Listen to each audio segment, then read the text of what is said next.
Have you ever found yourself late at night, the house quiet and still, just scrolling on your phone? You're not really looking for anything in particular.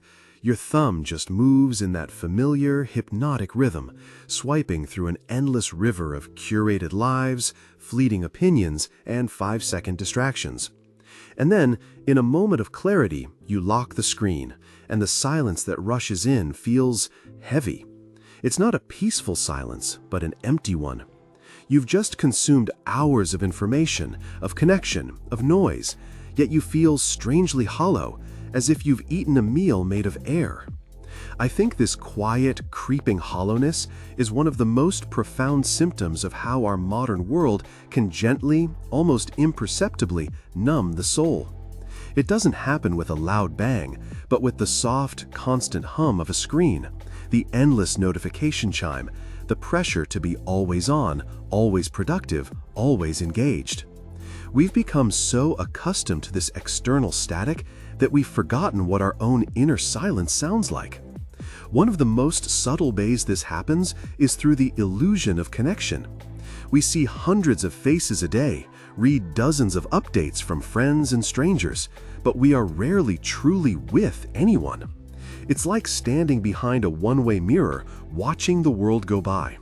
We are observers of life more than we are participants in it.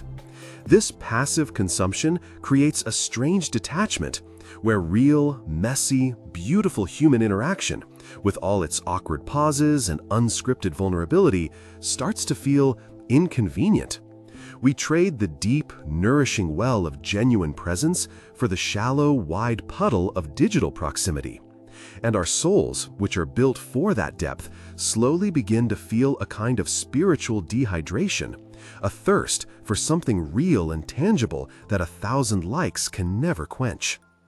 Then there's the relentless cult of productivity that our culture worships.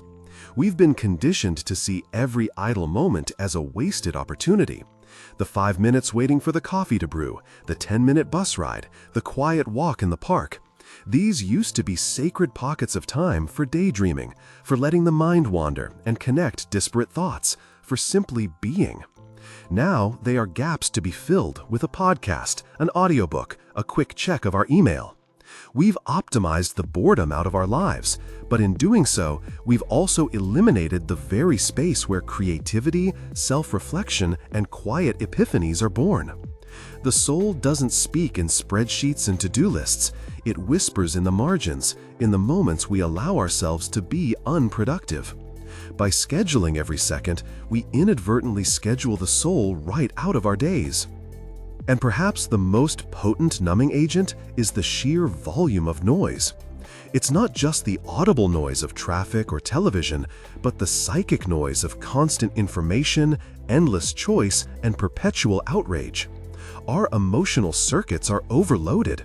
We are asked to care about everything all at once, all the time. The human heart was not designed to carry the collective weight of the world's tragedies and triumphs every single day. So, as a defense mechanism, we begin to shut down. We feel a little less. We engage a little less deeply. We build a protective callus around our empathy just to get through the day.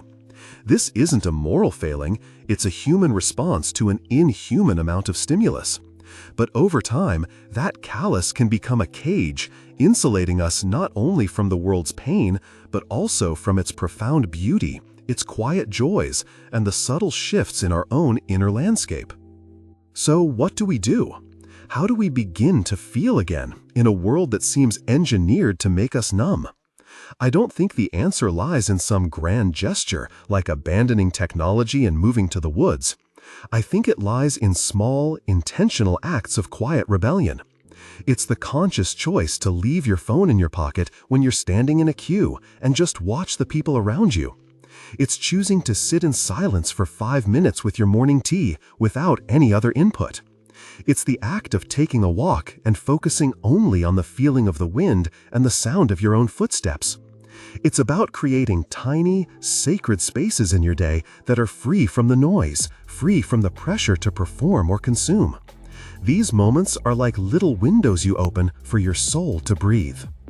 And in that quiet, you might just hear the faint, familiar whisper of your own soul, waiting patiently to be welcomed home. So maybe, just for today, that can be our gentle challenge. Find one small pocket of your day, just 5 minutes, and dedicate it to the quiet. Let's see what we might hear when we finally stop listening to everything else.